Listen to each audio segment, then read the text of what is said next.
ఆరవదిగా మనం చూసుకుంటే మనస్సుల మీద ధర్మ విధులను రాసిన బ్రేలు. ఎక్కడ? మనసు మీద ధర్మ విధులను రాసిన బ్రేలట. హెబ్రీ పత్రిక 10వ అధ్యాయం 16వ వచనం.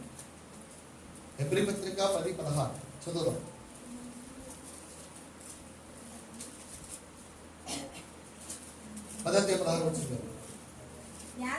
యాదయనగా ఆ దినములైన తర్వాత నేను వారితో చేయబో నిబంధన ఇదే, నా ధర్మ విధులను వారి హృదయమునందుంచి వారి మనస్సు మీద వాటిని వ్రాయుదును. హల్లెలూయా, హల్లెలూయా.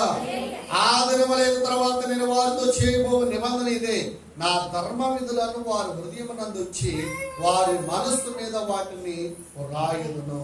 ఎవరి మనసు మీద రాస్తాడట? ఎవరి మనసు మీద? దేవుని ప్రజలైన వారందరి మనస్సు మీద దేవుని యొక్క ధర్మ విధులు రాస్తాడండి. అందుకే కదండి